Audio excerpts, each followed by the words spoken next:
Hello everyone, I really hope you are doing great. हम लोगों ने सीपीसी के लेक्चर में पिछले वीडियो में 78 तक कवर कर लिया था। आज हम लोग सूट्स बाय और अगेंस्ट गवर्नमेंट शुरू करेंगे, जो कि सेक्शन 79 से सेक्शन 82 तक है। ठीक है, सबसे पहला जो सेक्शन है वो हमारे पास है सेक्शन नंबर 79।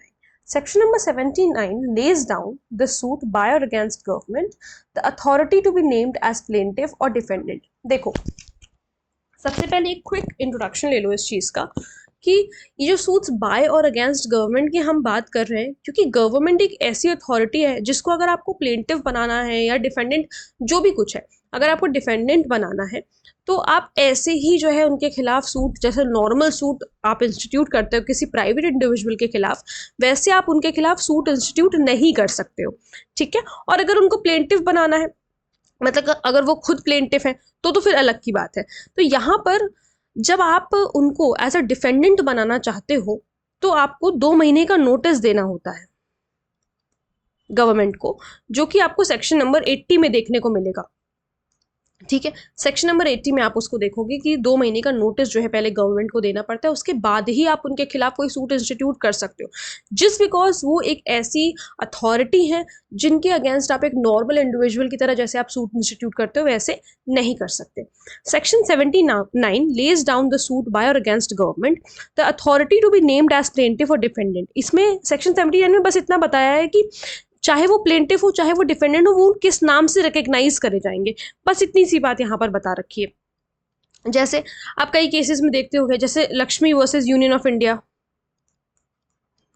ये यूनियन ऑफ इंडिया क्या है? ये गवर्नमेंट है ना, सेंट्रल गवर्नमेंट की बात हो रही है यहाँ पर। वैसे ही जैसे Vishakha versus state of Rajasthan, वो राजस्थान के स्टेट से केस था तो इस वजह से स्टेट ऑफ राजस्थान था वो। इस तरीके से नाम जो है इन लोगों का इस तरीके से होगा, बस यही बात बता रखी है।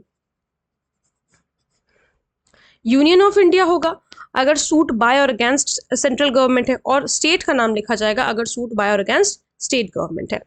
The suit against government can only lie in the court. जब गवर्नमेंट के अगेंस्ट आप सूट लेकर के जा रहे हो तो सिर्फ वो सूट वहीं पर लाई करेगा, उसी कोर्ट के जुरिस्डिक्शन में जहां पे कॉज ऑफ एक्शन अराइज हुआ, उसी कोर्ट में लाई करेगा जहां पे आपका कॉज ऑफ एक्शन अराइज हुआ है, अन्यथा आप किसी भी कोर्ट में नहीं कर सकते। अब एक केस है where an act is done और a contract is entered into, जब कोई काम हुआ या किसी कॉन्ट्रैक्ट में एंटर हुए हो जो कि सॉवरेन पावर्स की एक्सरसाइज में हुआ है, तो वहां पर कोई भी एक्शन लाई नहीं कर सकता, मतलब वहां पर आप सूट जो है इंस्टीट्यूट नहीं कर सकते हो गवर्नमेंट के अगेंस्ट। ठीक है, ऐसा government of India versus Jeevraj Alva के केस में कहा गया था। अब देखो section number 80, the most important section of this particular video, section 79 से 82 आपका बस सेक्शन 80 आपके लिए बहुत ज़्यादा इंपॉर्टेंट है, जिसको आप छोड़ नहीं सकते। इसमें जनरल रूल बता रखा है स्टैट्यूटरी नोटिस के लिए। सेक्शन 80 2 क्लासेस ऑफ केसेस से डील करता है, suit against government and suit against, ये पुलिस ऑफिसर नहीं, पब्लिक ऑफिसर है। पब्लिक ऑफिसर हम सीपीसी में कहाँ पढ़ते हैं? Section 2 subsection clause 70। ठीक है, ये वो वाले पब्लिक ऑफिसर के बारे में बात हो रही है कि एक तो सबसे पहली बात कि जब आप गवर्नमेंट के अगेंस्ट सूट इंस्टीट्यूट कर रहे हो या फिर आप अगर पब्लिक ऑफिसर के अगेंस्ट सूट इंस्टीट्यूट कर रहे हो तो क्या चीज है जो आपको फुलफिल करनी होगी। In the first case the notice must be given under all cases, मतलब सूट अगेंस्ट गवर्नमेंट में नोटिस हर केस में आपको देनी ही पड़ेगी, लेकिन सेकंड केस में नोटिस यानी कि पब्लिक ऑफिसर वाले केस में notice under this section is necessary only when the suit is in the respect of an act purporting by such a public officer in his official capacity। Public officer के case में आप तभी सिर्फ उसको notice दोगे जब वो एक ऑफिशियल कैपेसिटी में कोई काम उसने गलत किया है। अगर पर्सनली उसके अगेंस्ट सूट इंस्टीट्यूट करना है, एज एन इंडिविजुअल उसके अगेंस्ट सूट इंस्टीट्यूट करना है, तो फिर उसको नोटिस देने की कोई जरूरत नहीं है। आप नॉर्मली जिससे सूट इंस्टीट्यूट होता है वैसे कर सकते हो। अगर उसने ऑफिशियल कैपेसिटी में कुछ अपनी ड्यूटीज वगैरह ब्रीच करी है और तब अगर आपको केस करना है तो आपको नोटिस देना पड़ेगा, तब नेसेसरी है। ठीक है, एक तो ये बात हो गई। This section provides statutory notice to be sent to the government और police officer public officer suits in respect. कह रहा है कि ये सेक्शन सिर्फ इतना बताता है आपको कि आपको गवर्नमेंट या पब्लिक ऑफिसर के अगेंस्ट नोटिस पहले आपको, जब आपको सूट इंस्टीट्यूट करना है तो नोटिस सेंड करना पड़ेगा। Suits in this respect can be filed only after the expiry of 2 months। 2 महीने का टाइम बेसिकली गवर्नमेंट को इसलिए दिया जाता है या पब्लिक ऑफिसर को इसलिए दिया जाता है कि अगर वो अपने स्तर पर ठीक करना चाहें तो ठीक कर लें उस 2 महीने में, जो भी कुछ गलती हुई है, जो भी कुछ मिस्टेक हुई है, जो भी कुछ हुआ है, अगर वो ठीक कर सकते तो उस 2 महीने में ठीक कर ले, वरना फिर आप सूट इंस्टीट्यूट करोगे। ये चीज़ है, ठीक है। अब कुछ अथॉरिटीज बता रखी हैं आपको सेक्शन नंबर 80 में कि आप जिनको जिनको आप नोटिस सेंड करोगे। So in the case of a suit against the government, अगर सेंट्रल गवर्नमेंट के अगेंस्ट सूट है तो आप उनके सेक्रेटरी को भेजोगे वो नोटिस, ठीक है। अगर वो रेलवे से रिलेट नहीं करता है तो इन the case of suit against the central government, जब वो रेलवे से रिलेट कर रहा है तो जनरल मैनेजर ऑफ रेलवे के जीएम को भेजा जाएगा। इन the case of a suit against the government of the state of Jammu and Kashmir, ठीक है। अब ये जम्मू एंड कश्मीर वाले के लिए वाला इतना इंपॉर्टेंट नहीं है, ठीक है। इन the case of suit against any other state government, अगर एनी अदर स्टेट गवर्नमेंट का है तो सेक्रेटरी टू दैट गवर्नमेंट और the collector of the district, collector को भी भेजा जा सकता है या उस गवर्नमेंट का जो सेक्रेटरी है उनको भी भेजा जा सकता है। सच नोटिस, ऐसे नोटिस में कॉज ऑफ एक्शन होना चाहिए। अब ऐसे नोटिस में होगा क्या, नोटिस में आप क्या लिख करके भेजोगे उनको, कॉज ऑफ एक्शन, किस वजह से जो है आपका ये पर्टिकुलर राइट अराइज हुआ है वो चीज, the name, the description and the place of residence, किसका, प्लेंटिफ का जो सूट इंस्टीट्यूट करना चाहता है, and the relief which he claims, और वो क्या रिलीफ क्लेम कर रहा है, and the plaint must also contain a statement. अब प्लेंट में क्या कंटेन होगा, एक स्टेटमेंट कंटेन होगा कि आपने जो है ये नोटिस डिलीवर कर दी है। जैसे मान लो 2 महीने बाद जब आप सूट इंस्टीट्यूट करने जा रहे हो, आफ्टर 2 मंथ्स आप जब सूट इंस्टीट्यूट करने जा रहे हो तो आपको उस पर्टिकुलर प्लेंट के साथ ये नोटिस भी लगाना पड़ेगा कि आपने जो है ये नोटिस डिलीवर किया था गवर्नमेंट को या फिर पब्लिक ऑफिसर को, ठीक है। इतनी बात आसान थी, समझ में आ गई। ये बहुत ही आसान सा टॉपिक है आपके लिए, ठीक है। अब हम आएंगे सेक्शन नंबर 80 के सबसेक्शन 2 में, जिसमें एक्सेप्शन बता रखा है इस रूल को। कौन से रूल को, ये जो नोटिस वाला 2 महीने वाला रूल है ना कि फॉलो ही करना पड़ेगा, फॉलो तो करना ही पड़ेगा, ये मैंडेटरी है फॉलो करना, ठीक है। अब यहाँ पर एक एक्सेप्शन क्या कह रहा है, अ सूट टू ऑब्टेन, ये सबसेक्शन 2 में क्या बताया, a suit to obtain urgent और इमीडिएटली रिलीफ, अगर कोई अर्जेंट या इमीडिएट रिलीफ है अगेंस्ट द गवर्नमेंट, ठीक है, including the government of Jammu and Kashmir और any public officer in respect of any act purporting to be done by such public officer, जो उन्होंने ऑफिशियल कैपेसिटी में किया है, तो सूट मे बी इंस्टीट्यूटेड। तो ये क्या कह रहे हैं, 2 महीने से पहले आप सूट इंस्टीट्यूट कर सकते हो, मतलब 2 महीने का नोटिस देने का जरूरत नहीं है आपको, लेकिन कोर्ट की परमिशन की जरूरत होगी, with the leave of the court, without serving any notice as required by subsection 1, but the court shall not grant relief, लेकिन कोर्ट रिलीफ ग्रांट नहीं करेगा, वेदर इंटरिम और otherwise, except after giving to the public officer और the government as the case may be a reasonable opportunity in respect of the relief prayed for in the suit. फिर से एक बार समझिए, कह रहे हैं कि 2 महीने पहले नोटिस देने की कोई ज़रूरत नहीं है, आप जो है वेट मत करो, अगर बहुत ही अर्जेंट और इमीडिएट रिलीफ आपको चाहिए गवर्नमेंट के अगेंस्ट या पब्लिक ऑफिसर के अगेंस्ट, तो आप सूट इंस्टीट्यूट कर सकते हो, बस कोर्ट की परमिशन की ज़रूरत होगी। इतनी बात समझ में आ गई। उसके बाद ये भी कह रहे हैं कि कोर्ट लेकिन कोई भी रिलीफ ग्रांट नहीं करेगा जब तक कि वो गवर्नमेंट को या फिर पब्लिक ऑफिसर को एक रीजनेबल अपॉर्चुनिटी नहीं दे देता है शो कॉज करने के लिए, ठीक है।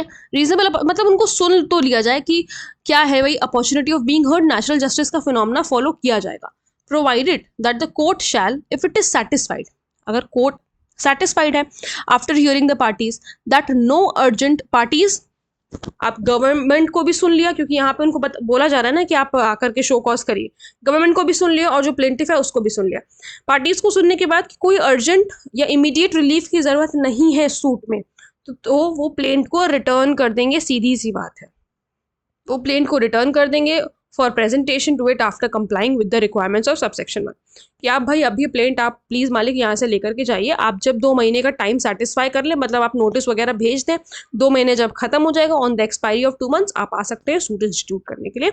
रिक्वायरमेंट जो है सबसेक्शन 1 की आपको अब फुलफिल करनी पड़ेगी, अगर कोर्ट को ऐसा लग गया कि कोई जल्दीबाजी नहीं है, कोई ऐसा इमीडिएट रिलीफ नहीं चाहिए। Section 81.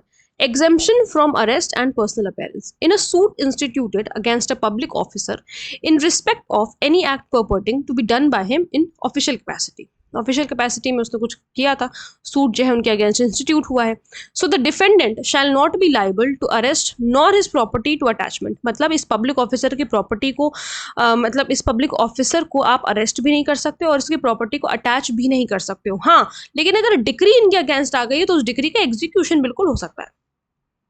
एग्जीक्यूशन करवाने के लिए अगर अटैच वगैरह करानी है या अरेस्ट वगैरह हो रहा है तो चलेगा, लेकिन आप वैसे इन द जब प्रोसीडिंग्स चल रही हैं, इन बिटवीन द प्रोसीडिंग्स, आप जब ट्रायल चल रहा है तो उस समय आप इनको अरेस्ट या प्रॉपर्टी इनके अटैच नहीं कर सकते। जैसे नॉर्मल केसेस में होता है वैसा नहीं किया जाएगा, कुछ एकदम एग्जाम्पशन इनको दिया जा रहा है, ठीक। And where the court is satisfied that the defendant cannot absent himself from his duty without detriment to the public service, और जहां पर कोर्ट को ऐसा लग रहा है कि डिफेंडेंट जो है उसको हम अगर मतलब अगर हम उसको आने को बोल देंगे कोर्ट में, डेली जब हियरिंग हो रही है हम उसको अगर आने को बोल देंगे तो पब्लिक सर्विस जो है जिसके लिए, जनता के लिए जो वो काम कर रहा है उसको कुछ ना कुछ हार्म पहुंचेगा, ठीक है। अगर वो खुद को एब्सेंट करता है वहां से तो वहां पर उनको एग्जेम्प्ट भी किया जा सकता है कि आप खुद इन पर्सनली चल करके कोर्ट में मत आइए, मतलब फिर वो अपने प्लीडर के थ्रू वहां पर अपेयर होंगे कोर्ट में, ठीक है। इतनी सी बात थी सेक्शन नंबर 82 में। देखा कितना इजी था। अब सेक्शन नंबर 82 पर आएंगे। एग्जीक्यूशन ऑफ डिक्री, डिक्री के एग्जीक्यूशन की बात हो रही है। Where in a suit by और अगेंस्ट द गवर्नमेंट और बाय और अगेंस्ट अ पब्लिक ऑफिसर, दोनों को, गवर्नमेंट और public officer, in respect of any act purporting to be done by him official capacity. वही सेम बात लिखी हुई है कि भाई बार बार चिल्ला के इस टॉपिक ने बोला है, ये पर्टिकुलर सेगमेंट ने, कि आपको ऑफिशियल कैपेसिटी में जब कोई पब्लिक ऑफिसर होगा आप तभी उसके अगेंस्ट कोई सूट इंस्टीट्यूट कर सकते हो। अगर डिक्री पास करी गई है against the union of India या against the state as the case may be, या फिर डिक्री पास करी गई है पब्लिक ऑफिसर के against, such decree shall not be executed except in accordance with the provisions of subsection 2। तो जब तक कि सबसेक्शन 2 को कंप्लाई नहीं करोगे आप इस डिक्री को एग्जीक्यूट नहीं कर सकते। अब देखें भाई सबसेक्शन 2 में क्या कंडीशंस लगा दी हैं, क्या फुलफिल करना है हमें फुलफिल करना है, execution shall not be issued on any such decree unless it remains unsatisfied for the period of 3 months from the date of decree. 3 महीने तक रुक जाओ, 3 महीने तक रुकना पड़ेगा। आपके जो आपके पब्लिक ऑफिसर है या आपका गवर्नमेंट है उसके अगेंस्ट डिक्री आ गई, मान लिया, लेकिन 3 महीने तक रुकना पड़ेगा। आप 3 महीने तक उन्हें फोर्स नहीं कर सकते कि डिक्री एग्जीक्यूट करो, डिक्री एग्जीक्यूट करो, ठीक है। ये बात हो गई। Subsection 3, the provisions of subsection 1 and subsection 2 shall apply in relation to an order or award। order award में भी उसी तरीके से अप्लाई होगा जैसे कि डिक्री के एग्जीक्यूशन में हो रहा है। If the order or award is passed or made against the Union of India or state, और या फिर पब्लिक ऑफिसर जिन्होंने काम किया है, whether by a court or by any other authority, and भले ही ये जो है कोर्ट ने दिया हो या किसी भी अदर, भाई ऑर्डर और अवार्ड तो भाई आर्बिट्रेशन वाला सिस्टम हो गया वैसे वाला, ठीक है। And is capable of being executed under the provisions of this court और any other law for the time being in force as if it were a decree, ठीक है। अगर किसी अदर लॉ में उसको एग्जीक्यूट करना तो वैसे ही एग्जीक्यूट किया जाएगा जैसे कि डिक्री को एग्जीक्यूट करा जाता है। आपको सेक्शन नंबर 82 में बस इतनी बात ध्यान रखनी है, बस सिर्फ प्री में पूछा जाएगा, मेंस में नहीं आता। सिर्फ इतना याद रखना है कि 3 मंथ का टाइम दे रखा है गवर्नमेंट को या फिर पब्लिक ऑफिसर को कि उनको जो है डिग्री, जब तक डिग्री को सेटिस्फाई करने के लिए 3 महीने रुकना पड़ेगा। किसको? आपके डिग्री होल्डर को थोड़ा सा वेट करना पड़ेगा, ठीक है। तो इनको जो है यहाँ पर प्रिविलेज दे रखा है। सो आई होप आप लोगों को ये टॉपिक अच्छी तरीके से समझ में आया होगा। अगर कोई प्रॉब्लम है, कोई डाउट है तो आप लोग मुझसे कमेंट सेक्शन में पूछ सकते हैं। मिलते हैं नेक्स्ट वीडियो में। Thank you so much.